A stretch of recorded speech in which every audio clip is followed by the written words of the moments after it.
شعبان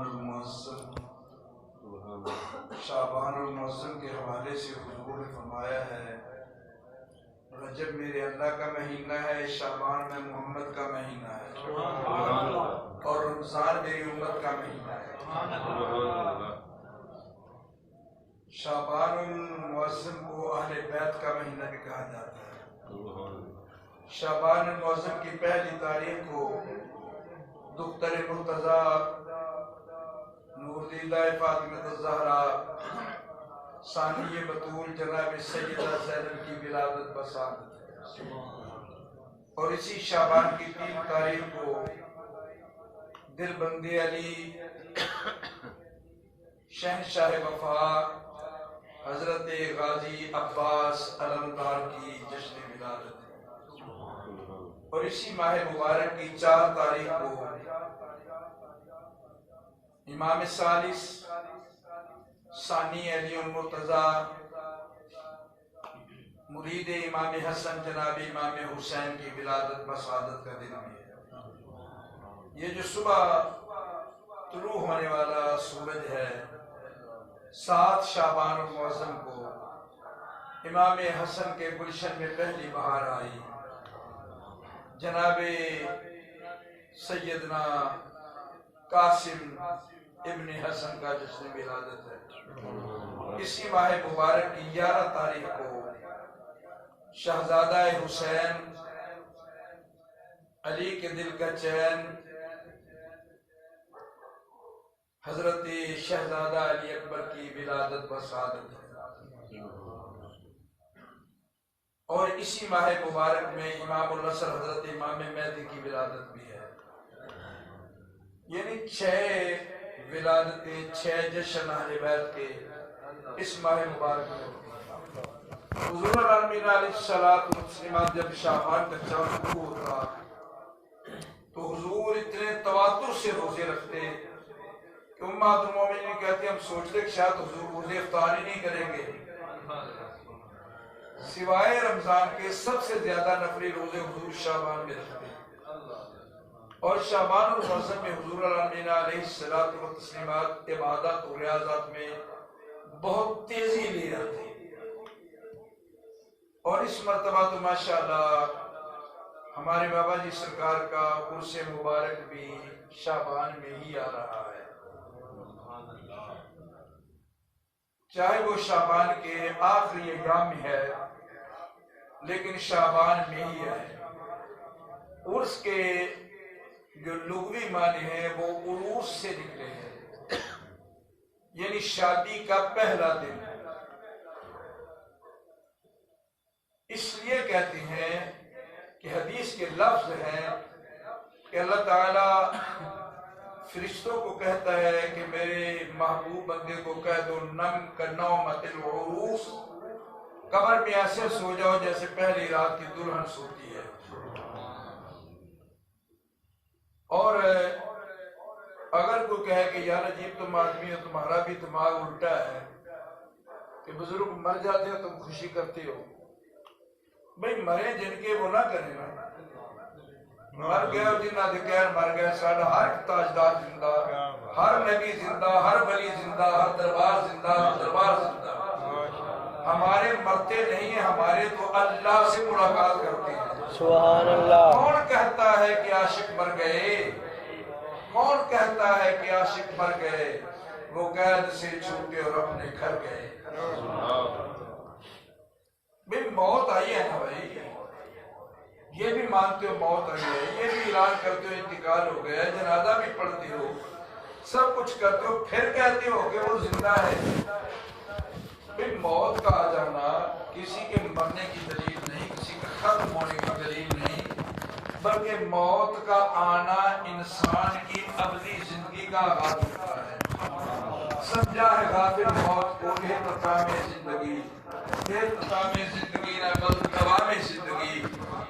جو مرے ہوتے ہیں نا ان کے عرس نہیں ہوتے، جو مرے ہوتے ہیں نا لوگ ان کے عرسوں پہ نہیں آتے۔ بابا جی کب کسی کو خط بھیجتے ہیں میرے عرس پہ آؤ، وہ کب کسی کو فون کرتے ہیں، بے شک وہ کب کسی کو پیغام بھیجتے ہیں، وہ تو کچھ نہیں کہتے۔ اگر لوگ آتے ہیں تو اس حدیث کا ایک مفہوم سمجھ لیں۔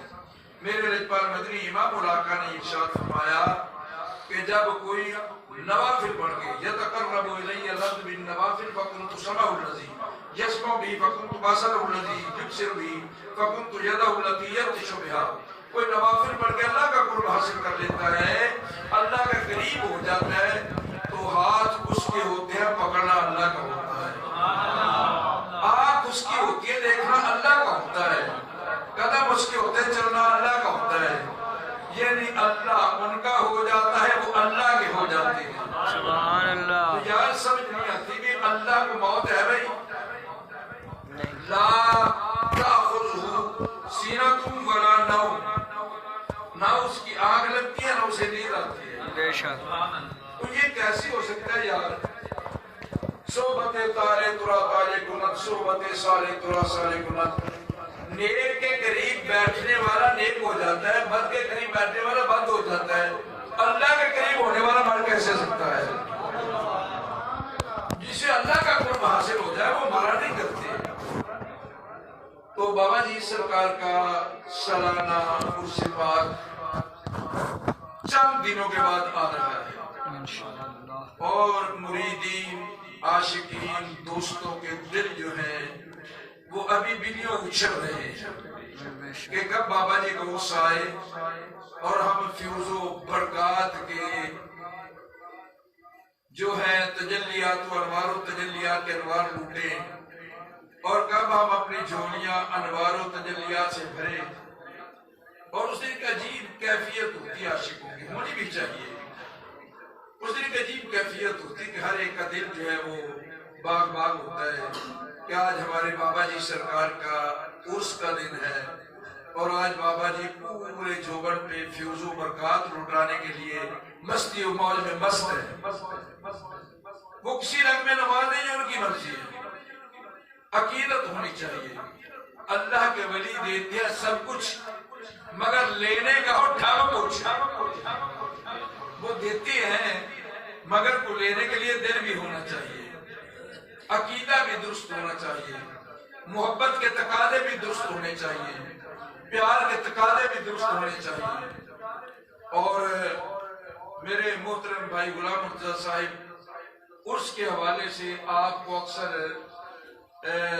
دیتے رہتے ہیں درس، وہ جو بدعات ہیں اس کے لیے بھائی جان بولتے رہتے ہیں، وہ بعض اوقات ہمیں ڈانٹتے بھی ہیں، بعض اوقات ہمیں اصلاح بھی کرتے ہیں، اور ہونا بھی چاہیے۔ ہم کہیں گے تو ہو سکتا ہے کسی مریدین کو غصہ لگے، تو جب شہزادے خود کہے گے نا تو وہ ہماری اصلاح ہوگی، اور اللہ تعالیٰ اس جوڑی کو سلامت رکھے۔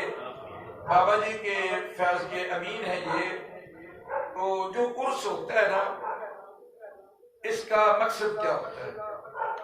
صرف یہ نہیں کہ 4 دن لنگر کھانا ہوتا ہے، روٹی ہم روز گھر سے کھاتے ہیں، اگر وہ کہنا کھانے پینے کا پروگرام بنا تو بھی ہم تو کھاتے ہیں نا، کون نہیں کھاتا دنیا میں، ہم گھر سے بھی کھاتے ہیں، یہ مقصد نہیں۔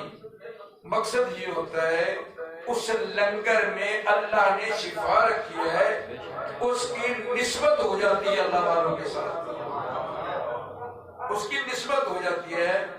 اور یہاں آنے کا مقصد کیا ہوتا ہے کہ جب عرس ہوگا تو باجی غلام مرتضیٰ صاحب یہ فقیر اور علماء کرام جو تشریف لاتے ہیں وہ ہماری اصلاح کریں گے، ہمارے عقیدے کی بات کریں گے، ہمیں وہ جو ایسی باتیں ہیں جو شریعت میں جائز نہیں ان کا ہمیں درس دیں گے، اور شریعت کے مطابق زندگی بسر کرنے کا درس دیں گے، اور بابا جی کی سیرت بتائیں گے تاکہ ہمیں بابا جی کی سیرت سن کے ہمیں اپنے آپ کو ویسا بنانے کا شعور پیدا ہو جائے۔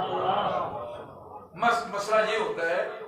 تو بعض اوقات پتہ ہے کیا ہوتا ہے، ہمارے جو دوست ہیں وہ آتے ہیں، لو جی سانو تے چادرہ لنگر بھی نہیں ملیا، لو جی صاحبزادے ساڈی یہ خبرگیری بھی نہیں کیتی جی، لو جی اتھے جڑے انتظامیہ سی انہیں جو نہیں کیتا، بھی یہ باتیں اگر تم نے لے کے آنی تو عرس میں آنے کا کوئی فائدہ نہیں، کوئی فائدہ نہیں عرس میں آنے کا، پھر تو اپنے نفس کی خاطر آیا نا، ہمارے بزرگوں نے یہی تو سبق دیا ہے کہ نفس کی نہ سن، اللہ کی سن۔ اپنے آپ کو مار کیا، اپنے آپ کو بالکل نیچا کر کیا، اپنے آپ کو ان کے طور طریقے پہ چلنے کی توفیق عطا فرمائے۔ اور بابا جی زندگی تو ویسے بھی کھلی کتاب ہے۔ کیا آپ نے کبھی دیکھا بابا جی کو نماز قضا ہوئی آپ نے دیکھی ہے؟ کوئی ایسا وجہ کہ بابا جی نے کسی سے کچھ مانگا ہو کہ ہمیں دو، ہمیں ضرورت ہے؟ ان کی زندگی ہمیں بتاتی ہے کہ انہوں نے ہمیں یہ سبق دیا ہے کہ درویش دنیا کے لالچ سے برا ہوتا ہے، درویش اللہ کے دروازے کا سوالی ہوتا ہے، اور درویش کا یہ کام ہے ادھر سے آئے ادھر تقسیم کرتے چلے جاؤ۔ کبھی آپ نے سوچا ہے، کبھی دیکھا ہے؟ میں 7-8 سال سے یہی دیکھ رہا ہوں کہ نہ تو باجی کو کاروبار کرتے ہیں، نہ کوئی ان کی لمبی چوڑی جائیداد زمین ہے، نہ کوئی مل ہے، نہ فیکٹری ہے، یہ چھوٹی سی چکی ہے، لاکھوں کا خرچہ، اتنا وسیع لنگر، پھر اس پہ علماء کی ناخوانوں کی خدمتیں کہاں سے آتی ہیں؟ کبھی سوچا تم نے یہ؟ اعتراض نہ کیا کرو، ان باتوں کو سوچا کرو۔